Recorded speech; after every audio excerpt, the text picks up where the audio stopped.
tardes, hermanos. El Señor les bendiga. Y pues vamos a iniciar con nuestro estudio del día de hoy. Nuestro estudio se titula La desobediencia y el desánimo, y es parte de esta serie que hemos titulado El camino hacia la tierra prometida. Y miren, la semana pasada estábamos hablando sobre la rebelión de Coré. Y después de la rebelión de Coré, el Señor le dio unas cuantas leyes más a los israelitas y después guardó silencio. Por 38 años no sucedió nada relevante en la vida de Israel. No sucedió nada importante, nada sobresaliente en la vida de toda una nación, y vamos a encontrar movimiento hasta Números capítulo 20. Pero esto es importante y es algo en lo que quiero volver a hacer un énfasis. Fueron 38 años desperdiciados. Fueron 38 años en los que no hubo progreso, no hubo ningún tipo de avance, y todo eso sucedió producto de la desobediencia inicial que habían tenido los hijos de Israel. No sé, ni siquiera me lo puedo imaginar honestamente lo que es estar 38 años sin hacer nada. Hay personas para las que tal vez es su sueño, no hacer absolutamente nada, pero no es algo de lo que Dios se agrade. En la vida cristiana no hay retiros. Uno puede decidir no servir. Es una cosa muy distinta. Es una cosa muy distinta decir, pues yo lo que quiero es descansar. Yo lo que quiero es llevármela tranquila. El Señor no nos va a obligar. Él no va a obligar a ninguna persona a poner sus dones delante de Él para ser usado. Esa es una decisión personal. Pero cuando tomamos este tipo de actitud, lo que sucede en nuestras vidas es lo mismo que sucedió con el pueblo de Israel. Se volvieron en una nación inútil, no hacían nada, no servían en nada, no aportaban en nada. ¿Quién era el que aportaba? Dios. Dios era el único que aportaba, porque Él nunca dejó de darles maná. En ningún momento dejó de bendecirles con maná. Durante este periodo de tiempo sucedió un milagro muy curioso, y es que más adelante, creo que es en el libro de Deuteronomio, que se menciona que el vestido y el calzado de los israelitas crecía con ellos. Yo no me imagino cómo fue eso, pero ha de haber sido bastante interesante verlo. No se desgastaban sus ropas. ¿Quién hacía eso? Dios. ¿Quién les sostenía con agua? También el Señor. Dios ponía todo. ¿Y ellos a qué se dedicaron? A morir. Fíjese qué terrible. Durante 38 años ellos se dedicaron a buscar y esperar el día de su muerte. ¿Se imagina qué terrible? Vivir nada más para esperar a ver qué día me entierran. Los únicos que estuvieron al servicio del Señor fueron Moisés y los sacerdotes. Pero el resto de la nación se la pasó jubilada. Y yo creo que es terrible, y también ha de haber sido bastante pesado ese periodo de tiempo. No se podían levantar tan tarde, aunque no lo creo, porque el maná nada más estaba en la mañana. ¿Qué nos enseña eso? Que al Señor nunca le ha gustado que la gente sea floja. Y a todos los tenía levantados temprano porque si no, no comían, tenían que pararse a recoger el maná, pero en todo lo demás no hacían nada en todo el día. No había actividad económica, no había comercio, no había crecimiento. Y podemos caer en el riesgo de terminar en esa condición nosotros. Pregúntese qué tan activa es su vida y va a ver qué tan cerca está de estar como el Israel del desierto. Y se la puede aventar así, porque muchos así llevaron el resto de su vida, sin servir, sin hacer nada, pero no se habla de ellos, ni una oración. Fuera de la rebelión de Coré, no hubo ningún evento trascendente por 38 años. Pero todo tiene su tiempo, y el tiempo del descanso y retiro se acabó. Y un día el Señor levanta la columna de nubes y se vuelven a desplazar en dirección a la tierra prometida. Y ahí va a suceder un evento bastante triste. Acompáñenme a Números capítulo 20, por favor, versículo 1.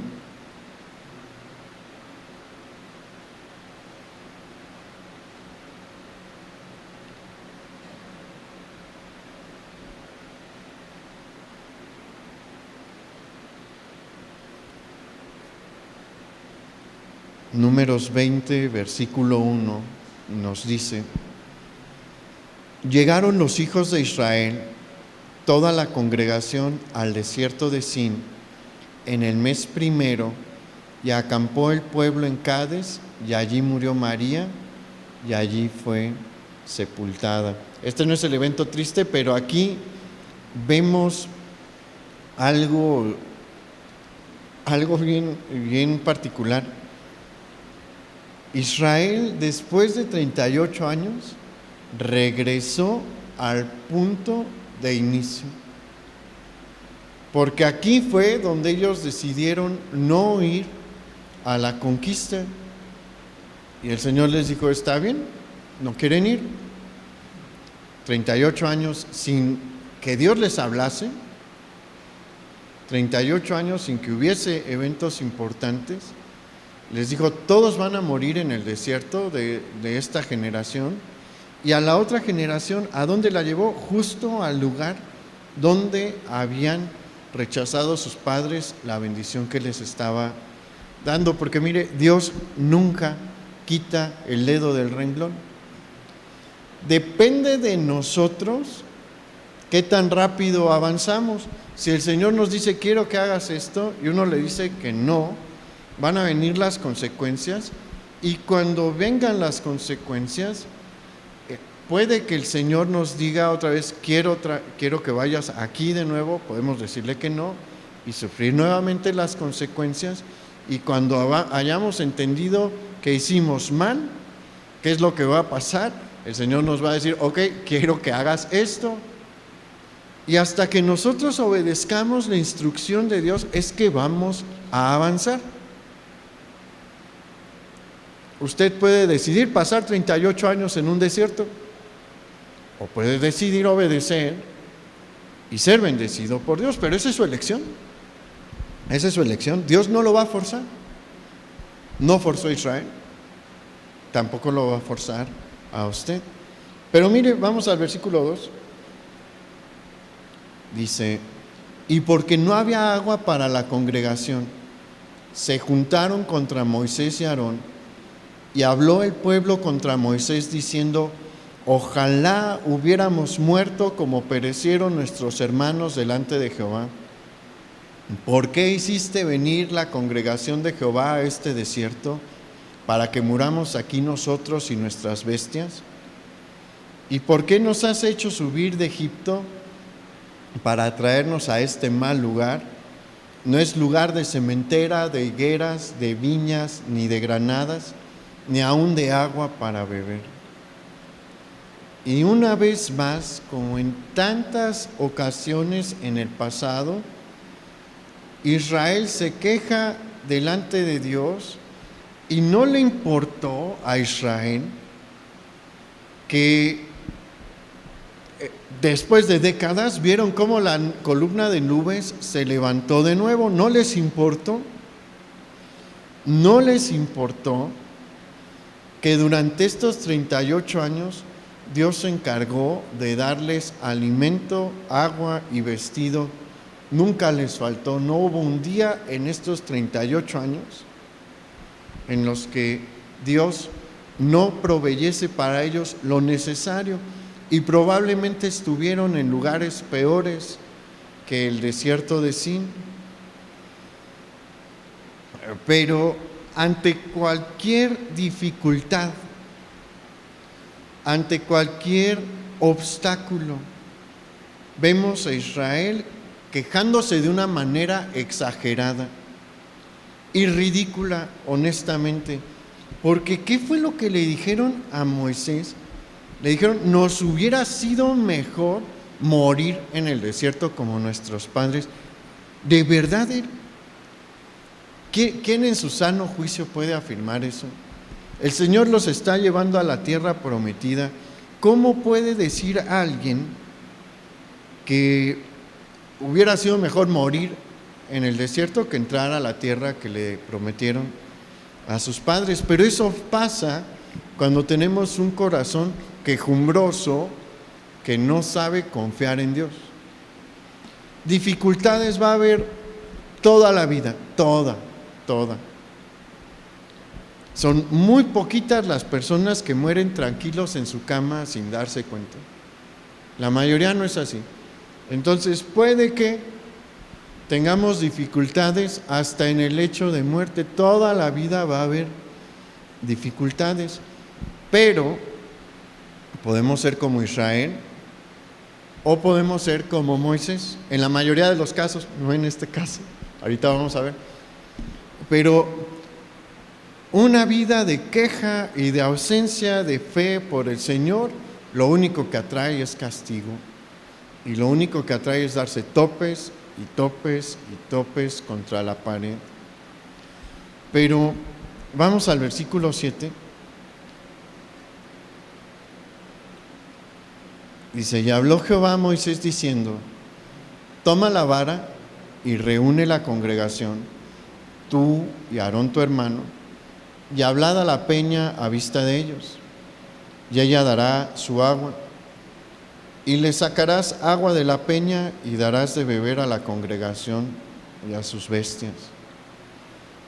Aquí debemos ver que Dios le dio a Moisés una instrucción, una orden muy específica. La orden de Dios no fue ambigua, era claro lo que debía de hacer Moisés. Moisés debía de reunir al pueblo frente a una peña. Seguramente no había lugar a dudas de cuál peña era, no nos especifica. Y le tenía que hablar, y el Señor iba a hacer todo lo demás. Pero mire, esto es lo que pasó. Versículo 9. Entonces Moisés tomó la vara de delante de Jehová, como él le mandó, y reunieron Moisés y Aarón a la congregación delante de la peña, y les dijo: oíd ahora, rebeldes, ¿os hemos de hacer salir aguas de esta peña? Entonces alzó Moisés su mano y golpeó la peña con su vara 2 veces, y salieron muchas aguas, y bebió la congregación y sus bestias. Y Jehová dijo a Moisés y a Aarón: por cuanto no creísteis en mí para santificarme delante de los hijos de Israel, por tanto, no meteréis esta congregación en la tierra que les he dado. Aquí Moisés falló en obedecer las órdenes de Dios. En lugar de hablarle a la peña, le habló al pueblo.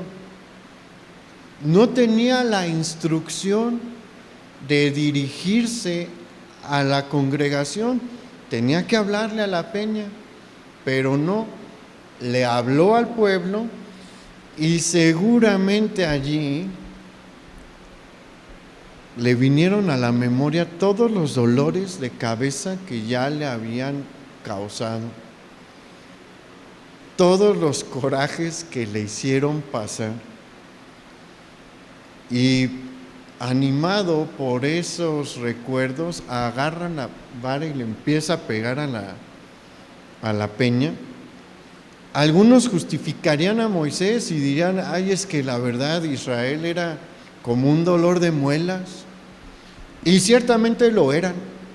La verdad ha de haber sido bien difícil lidiar con el pueblo que salió de Egipto y esta segunda generación. Solamente alguien como Moisés, que dice la Escritura que no ha habido hombre tan manso como él, pero hasta el hombre más manso de la historia pues tiene un límite cuando no está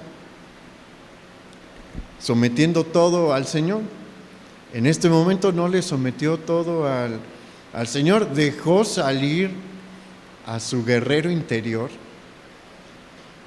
y pues le falló al Señor. ¿Por qué? Porque aunque para nosotros pareciera insignificante y en cierta forma justificado, Moisés no tenía ni una justificación para hacer esto. Él, mejor que cualquier otra persona, sabía que Dios demanda de nosotros obediencia total. Espera que cumplamos cada palabra de las instrucciones que Él nos da. Y Moisés ya lo había visto.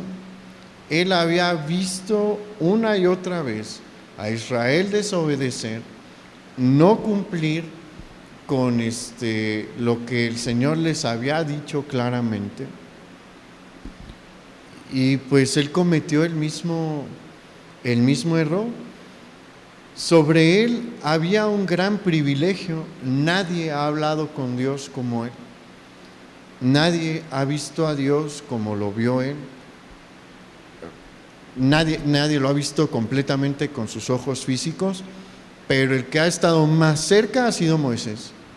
Cuando le pide al Señor que le permita ver su gloria y el Señor le dijo que no, porque no va a haber, no hubo, no ha habido y no va a haber un hombre que le pueda ver físicamente y pueda vivir. Pero el Señor le dijo, va a pasar mi gloria y vas a ver el pasar de mi gloria. Nadie más ha visto algo así con sus ojos físicos, porque los demás profetas tuvieron visiones, pero es distinto tener una visión a lo que Moisés vio, o sea, con sus ojos y así parpadeando, él pudo ver una parte de la gloria de Dios. Entonces se le concedió mucho y por lo tanto se le demandaba mucho también. Y cuando Dios ve que le desobedece, dice, Moisés, no vas a poder entrar a la tierra prometida. Pero algo que vemos en Moisés es que él no se amargó. Él reconoció que lo que había hecho estaba mal y dijo, pues sí es cierto, Señor, pero hay que seguir adelante. Y el Señor tácitamente dice, sí, hay que seguir adelante, todavía hay que hacer. ¿Qué nos enseña esto? Que Dios no tiene favoritos. Esta es una de las mayores evidencias que hay. Ante la justicia de Dios no hay consentidos. Si alguien podría decir que era un consentido de Dios, era Moisés, pero Dios no nos da esa oportunidad.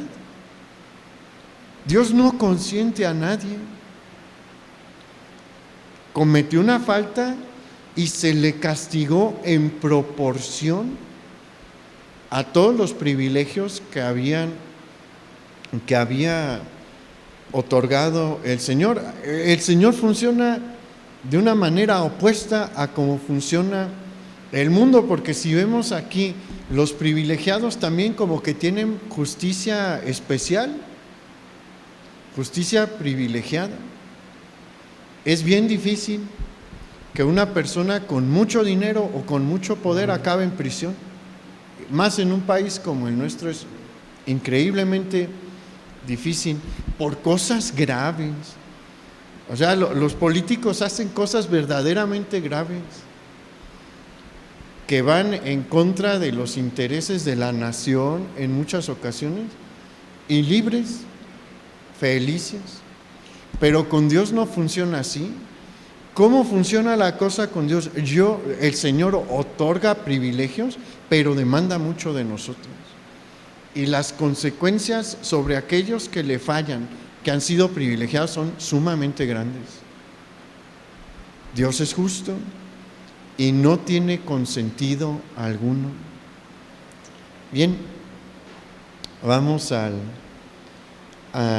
versículo 14.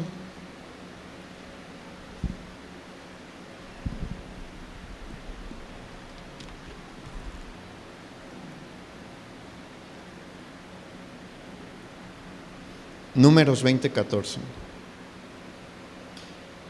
Envió Moisés embajadores al rey de Edom desde Cades, diciendo: así dice Israel tu hermano, tú has sabido todo el trabajo que nos ha venido, cómo nuestros padres descendieron a Egipto y estuvimos en Egipto largo tiempo, y los egipcios nos maltrataron y a nuestros padres. Y clamamos a Jehová, el cual oyó nuestra voz y envió un ángel y nos sacó de Egipto, y aquí estamos en Cades, ciudad cercana a tus fronteras. Te rogamos que pasemos por tu tierra, no pasaremos por labranza ni por viña, ni beberemos agua de pozos, por el camino real iremos, sin apartarnos a diestra ni a siniestra, hasta que hayamos pasado tu territorio. Edom le respondió: no pasarás por mi país, de otra manera saldré contra ti armado. Y aquí vemos otro evento triste, porque el Señor ha mostrado que es tiempo de que tomen la posesión de la tierra que Él le prometió a Abraham, a Isaac y a Jacob.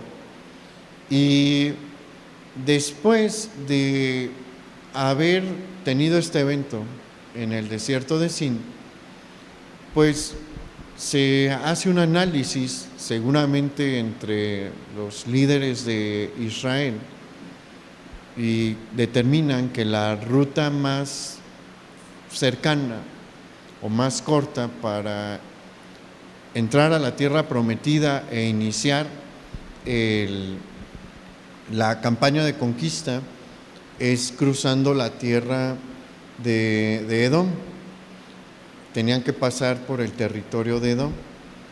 Y una vez que se han dado cuenta de esto, pues Moisés manda embajadores al rey de Edom, pidiéndole que por favor les dé chance de pasar. Y les dicen lo que van a hacer, o sea, nuestra intención es ir por el camino real, no nos vamos a meter a tus campos, no nos vamos a meter a tus viñas ni a tus huertas, no vamos a tomar agua de tus pozos, solo queremos pasar, no tenemos conflicto contigo. Pero ¿qué hace Edom? Edom le dice que no.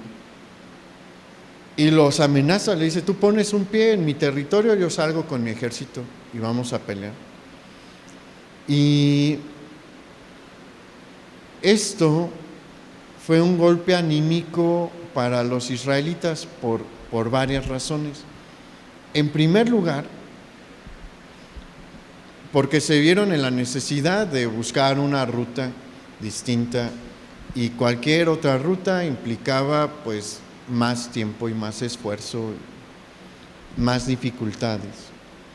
Y pues eso no requiere de mucha explicación, es una situación de desánimo natural. Pero la segunda es más importante, y la segunda es una con la que todos nosotros nos identificamos. Eh, la segunda razón por la que Israel siente desánimo es porque hubo un conflicto de parentesco, porque mire, los edomitas, la nación de Edom, es una nación hermana de la nación de Israel. Y los edomitas lo saben, ellos estuvieron conscientes de eso toda la historia de Israel. Los hijos de Edom son descendientes de Esaú, hermano de Jacob, y toda la nación sabe cuál es su origen. Toda la nación sabe cuál es el origen de Israel. Saben que sus padres al final acabaron en buenos términos. Se supone que debería de haber una relación cordial entre las naciones, pero los edomitas les dan la espalda, y feamente, porque Moisés hace otro intento y le dice al rey de Edom: mira, yo sigo en pie, no quiero nada de tu tierra, no quiero nada contigo, no te voy a atacar a ti, mi conflicto no es contigo, y si yo llego a hacer algo en tus tierras o a tomar agua de tus pozos, te voy a pagar. No vengo por nada tuyo, y si tomo algo tuyo te lo voy a dar por el precio que es justo. ¿Y qué le dice Edom? No. Y salen a las fronteras los soldados, y pues ahí entienden el mensaje, ¿no? Y pues sintieron el rechazo de una nación hermana, sintieron el rechazo de sus parientes, y no fue el único que sintieron, porque con Moab pasó lo mismo. Y mire, no tenga duda alguna de que ellos saben cuál es su parentesco. Hace poquito platiqué con un amigo que tiene un amigo que es de la zona de África del Norte, y me contó algo bien curioso de este muchacho. Ellos tienen la línea genealógica de su familia de 1000 años. O sea, ellos saben todos sus ancestros 1000 años hacia atrás. ¿Por qué? Porque es una costumbre de esta región. De hecho, los judíos siguen teniendo genealogías largas. Las naciones pues semíticas, que ahorita son grupos, son naciones árabes, tienen esta costumbre de tener genealogías largas, registros claros de sus genealogías. Entonces, Edom sabe por supuesto que Israel es su hermano, y Moab sabe que son sus primos, porque Moab son los descendientes de uno de los hijos de Lot, sobrino de Abraham. Son familia, y le cierran la puerta también a Israel. Y esto es algo que nosotros vivimos constantemente, o que va a vivir, si no le ha tocado, lo va a vivir constantemente dentro de su vida cristiana. Durante su peregrinación hacia la ciudad celestial, en muchas ocasiones va a sentir y va a vivir el rechazo de sus familiares, incluso de los más cercanos. Y son cosas que duelen, sí, son cosas que lastiman, porque los vínculos de sangre pesan, es una realidad. Aunque lo quieran negar muchos, pero es una verdad, los vínculos de sangre pesan. Y las relaciones con los padres, con los hermanos, con los tíos, con los primos, son relaciones cercanas, y las heridas que surgen de ahí son de las que más duelen. Y es válido sentir dolor, pero no está bien amargarse, no está bien guardar resentimiento, no está bien guardar eso en el corazón, porque Si lo hacemos, corremos el peligro de tener una actitud como la que tuvo Israel unos días después a estos eventos. Ahorita los vamos a analizar. Pero cuando pasamos por esto, que ciertamente lo vamos a seguir pasando, esto no se acaba. La única manera en la que se puede acabar es que se quede sin familia, literalmente, o que usted se muera. Es la única manera en la que este tipo de situaciones dejan de suceder. Mientras tenga familia que no sean creyentes, va a haber problemas, seguro. A veces más chicos, a veces más grandes. Entonces, cuando tengamos este tipo de dificultades, debemos de recordar las palabras de nuestro Señor Jesús. Acompáñame a Marcos capítulo 10, versículo 28.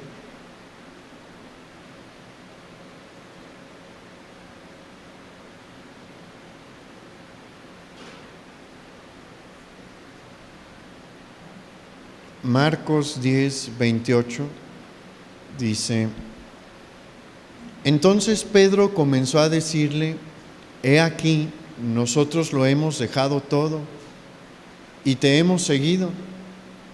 Respondió Jesús y dijo: de cierto os digo que no hay ninguno que haya dejado casa o hermanos o hermanas o padre o madre o mujer o hijos o tierras por causa de mí, del Evangelio, que no reciba 100 veces más ahora en este tiempo casas, hermanos, hermanas, madres, hijos y tierras, con persecuciones, y en el siglo venidero la vida eterna.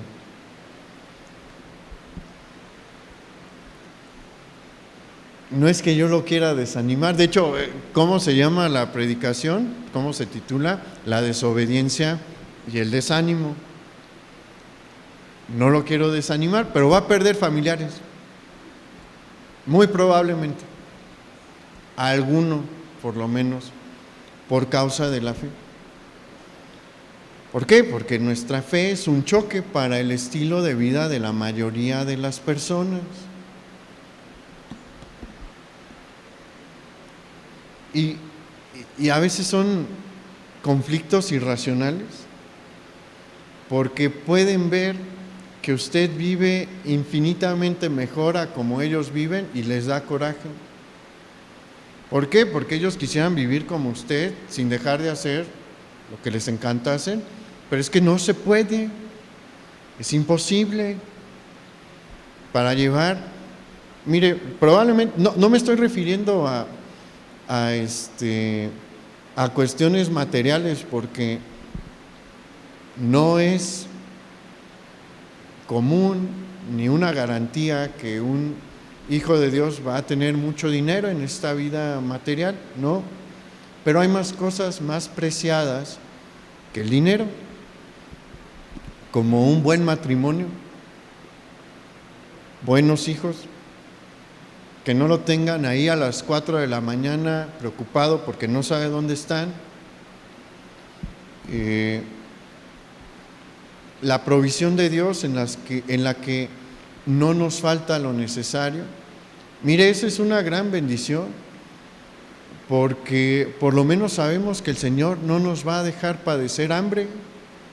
Nos pueden faltar un montón de cosas, pero el Señor dijo que hambre no íbamos a pasar, que no nos iba a faltar el pan necesario, salvo en casos de persecuciones. Es otra cosa, son cosas completamente distintas. Cuando ya hay una persecución y agarran a los cristianos y los meten, bueno, en el tiempo pasado, en las prisiones y fosos de la antigüedad y no les daban de comer, eso es parte de la persecución. Ese es otro precio que se tiene que pagar, de ese no vamos a hablar ahorita. Pero en una cuestión normal, el Señor ha prometido que no vamos a pasar hambre. Entonces, pues las personas a nuestro alrededor sí pueden sentirse molestos porque tenemos esta situación. Ellos pueden tener todo el dinero del mundo, pero no tener una buena familia.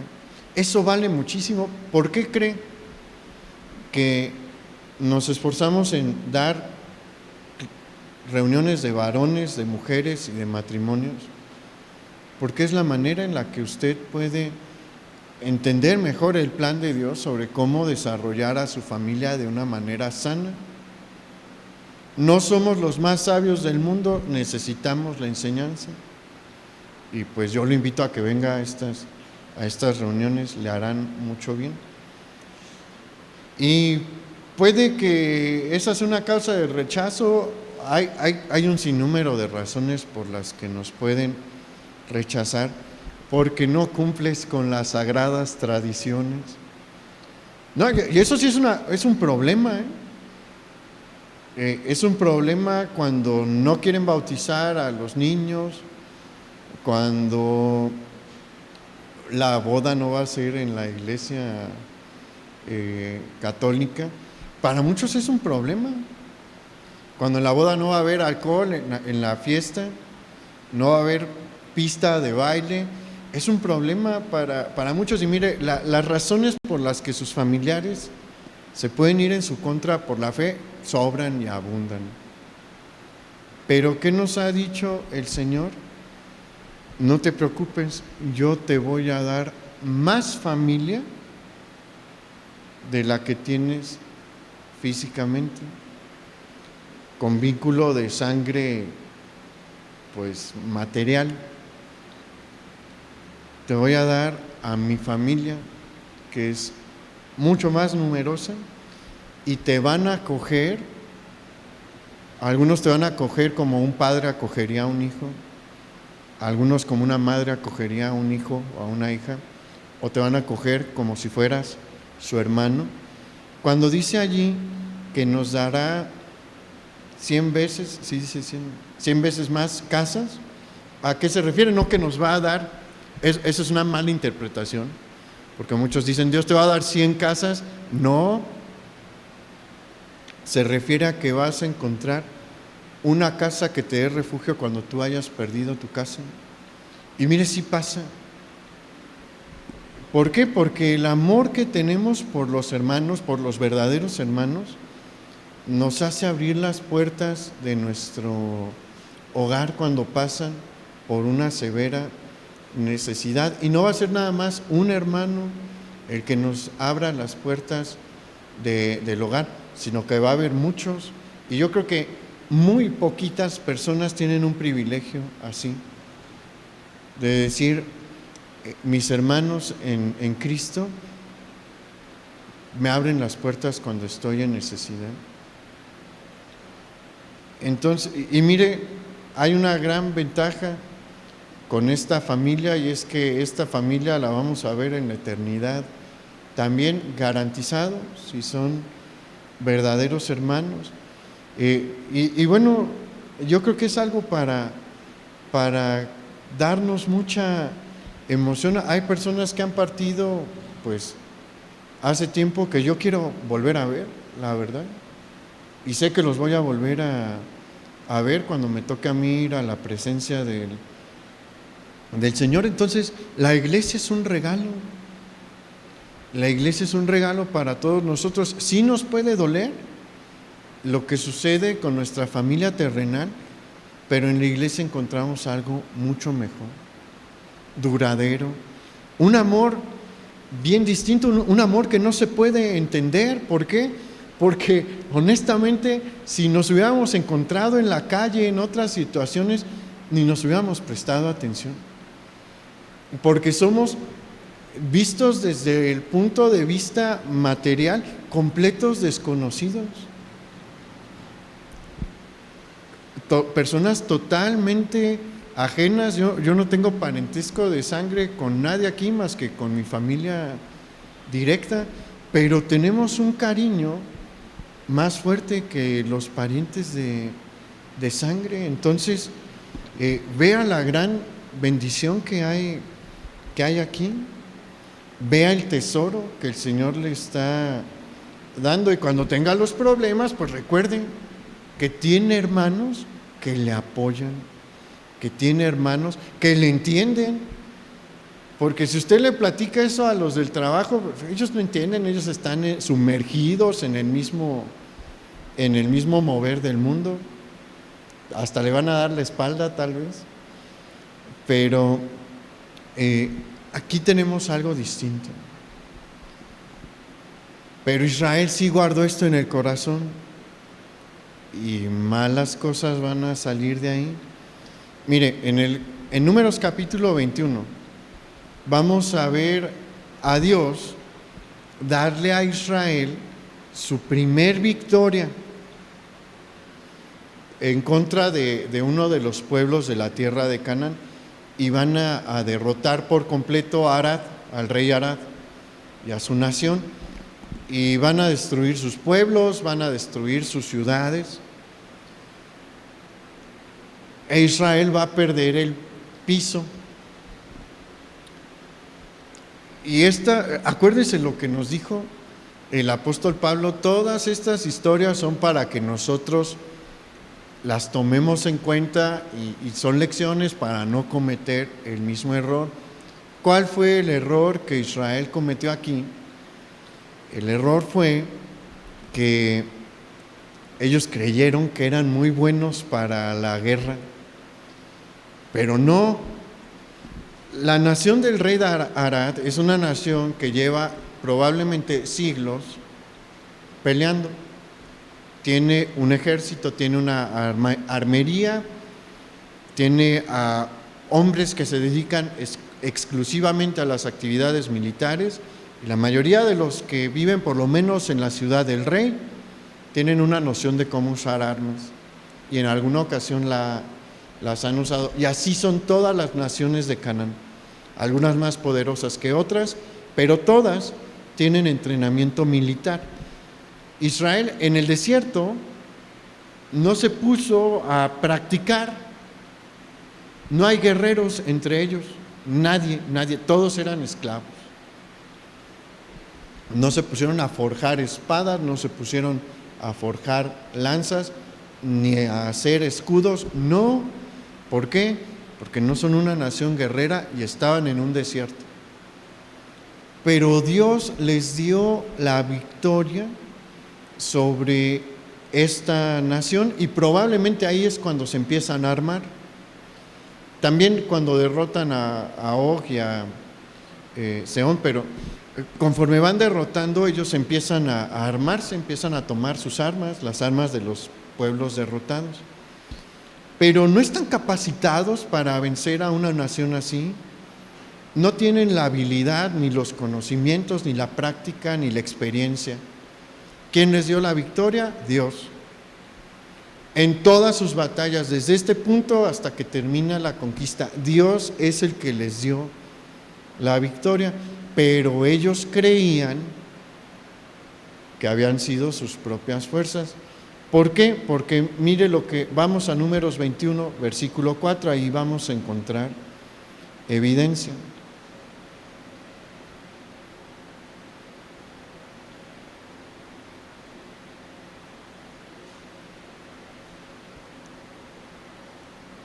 Versículo 4 ahí en Números 21. Después partieron del monte de Hor, camino al Mar Rojo, para rodear la tierra de Edom, y se desanimó el pueblo por el camino. Y habló el pueblo contra Dios y contra Moisés: ¿por qué nos hiciste subir de Egipto para que muramos en este desierto? Pues no hay pan ni agua, y nuestra alma tiene fastidio de este pan tan liviano. ¿En dónde está la evidencia de que ellos se creían muy buenos? Si usted ve, en el versículo 4 nos dice qué fue lo que Israel hizo cuando Edom le cierra sus puertas. Tuvieron que rodear toda la tierra de Edom, y en el camino es cuando viene el desánimo. ¿Por qué? Porque seguramente varios insistieron, después de haber tenido la victoria sobre el rey Arad, dijeron, pues es que podemos con Edom también. Moisés, vamos a pelear contra Edom. ¿Y qué les dice Moisés? No, vamos a rodear la tierra de Edom. Y seguían avanzando y muchos empiezan a murmurar, es que tenemos que pelear contra Edom, ya vencimos a Arad. Y Moisés les dice, no, vamos a rodear la tierra de Edom. Ellos se creían facultados y seguramente tenían el resentimiento del rechazo de Edom, y al ver la negativa de Dios a través de Moisés, ¿qué hacen? Se quejan. Y en su queja, por tener este resentimiento y por tener este desánimo, insultaron el maná de Dios, y eso era un insulto hacia Dios. Y esta es,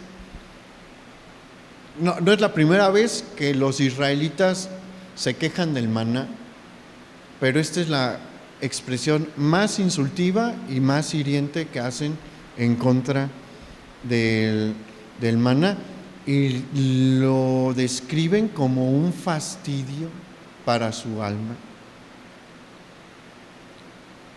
Y esto Dios no lo va a tomar de manera ligera, porque es un rechazo a su gracia, es un rechazo a su sustento. Mire, es increíble la ingratitud que puede manifestar el corazón del hombre, y las cosas que podemos decir cuando estamos de malas y no nos sometemos al Señor. Porque aquí Israel está en un momento en el que está de malas, tiene desánimo, está desesperado, y dijo algo que probablemente muchos no querían decir. Los que lo pronunciaron probablemente sí está dentro de su corazón, pero imagínense la escena. Están los representantes delante de Moisés, está el pueblo reunido, y dicen, nuestra alma tiene fastidio de este pan tan liviano, y muchos gritan sí, no porque lo sientan, sino porque están siendo dirigidos por estos y se unen al sentir colectivo, pero dijeron algo que probablemente no sentían, pero que insultó a Dios. Entonces, por eso tenga cuidado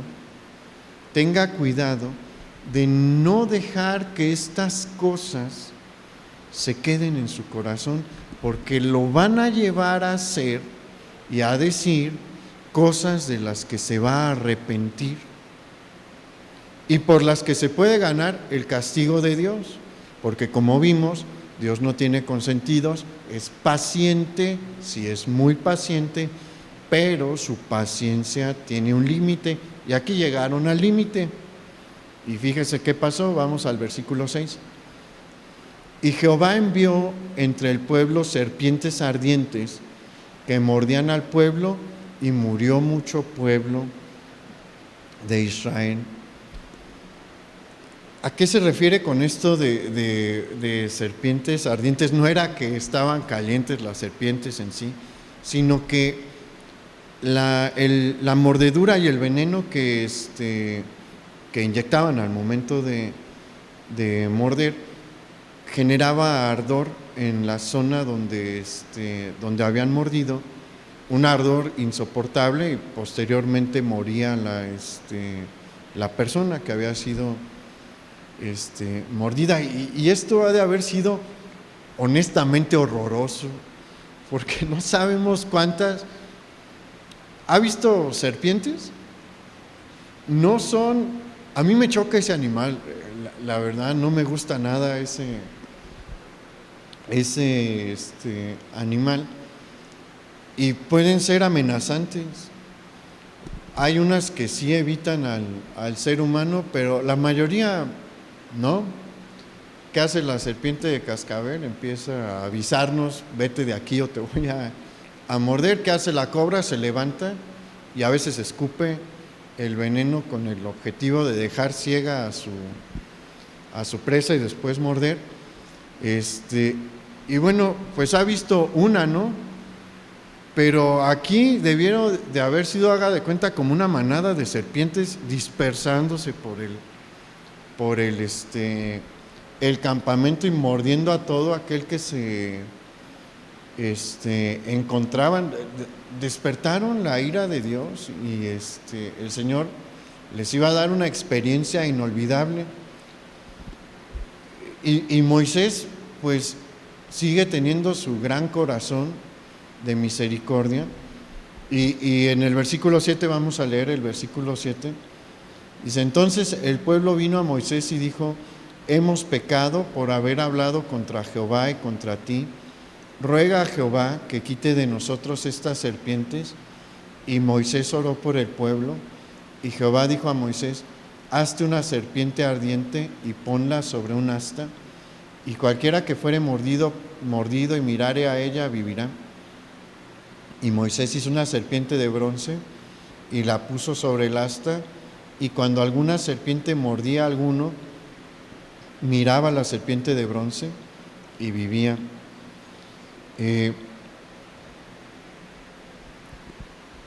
Israel solo entiende de esta manera: no sea como Israel. Aprenda de estas lecciones. Estas lecciones, ya estamos cerca de terminar esta serie, porque yo creo que el Señor nos quiere llevar a otra etapa y quiere que evitemos estos errores que cometió Israel para nosotros poder entrar a esta etapa que el Señor está preparando para nosotros. Yo espero que pronto nos digan 0 cubrebocas. Ya en muchos estados lo han hecho, yo no entiendo por qué aquí no, pero bueno, eso no lo controla uno. Pero viene un nuevo tiempo para nosotros, y en nosotros está si nos quedamos en el desierto, porque se puede quedar en el desierto, se puede quedar en su casa, se puede quedar tranquilo sin hacer nada de lo que Dios quiere hacer. Lo puede hacer, es su decisión. O puede entrarle, y si usted quiere entrar, pues tenemos que tomar en cuenta estos errores que cometió Israel para nosotros no cometerlos. Y es muy importante, porque si usted le va a entrar a la obra de Dios, le advierto, su familia le va a decir de cosas. Va a pasar. No deje que dañe su corazón. No se desanime, y tampoco, si Dios lo empieza a usar, que no se le suba a la cabeza. Mala combinación. Esas cosas traen castigo casi siempre, porque nos llevan a hacer, a pensar y a decir cosas que ofenden a Dios. Entonces, guarde su corazón, recuerde que Dios le ha dado una hermosa familia con la cual contar. Si se siente muy triste, hable con algún hermano, se va a sentir mejor. Ore a Dios, se va a sentir mejor. Y cuando Dios le empiece a dar victorias, no crea que es usted, no es usted, es Dios obrando. Dele la gloria a Dios y siga adelante, porque en el momento en el que usted se empiece a creer que usted es la maravilla espiritual, le está abriendo la puerta al orgullo, y eso lo puede llevar a hacer cosas que no quería hacer, y el castigo viene. Y a veces puede ser drástico. Acuérdese, si Dios le usa y le da privilegios, va a demandar mucho de usted. Acuérdese cómo fue el castigo de Moisés, y cómo han sido todos los castigos de Israel. Fueron castigos grandes. ¿Por qué? Porque se les dio mucho. Vieron mucho la mano de Dios como para andar con estas cosas. Entonces, es algo que debemos de tomar en cuenta. No desobedezca y no se desanime. Vamos a orar. Padre Santo, gracias, muchas gracias por recordarnos una vez más que somos una familia en ti, que nos has dado muchos hermanos, muchas hermanas, padres y madres espirituales, y te tenemos a ti, que eres nuestro Padre Celestial. Señor, gracias porque nos estás llamando. Algo quieres hacer y nos estás llamando hoy. Y nos estás llamando a salir del tiempo en el desierto. Ese tiempo se acabó. La columna de nubes se ha levantado y es tiempo de comenzar a trabajar de una manera distinta. Es tiempo de ir por las almas. Ayúdanos a entender tu plan y a tener estas advertencias bien presentes en nuestra mente para no cometer los errores del pasado. No porque seamos mejores que Israel, sino porque tenemos su ejemplo para no caer allí. Ayúdanos, Señor, danos entendimiento y permítenos entender que nos has estado preparando y que ya va a ser tiempo de caminar, que ya va a ser tiempo de entrar a una etapa nueva y que quieres a personas como Moisés, que quieres a personas como Josué, que quieres a personas como Caleb, que están dispuestos a pagar el precio y que están dispuestos a llevar una relación contigo y a hacer todo lo que tú les pidas. Te pedimos que tú nos ayudes y nos sigas animando en el nombre de Jesús. Amén. Pues el Señor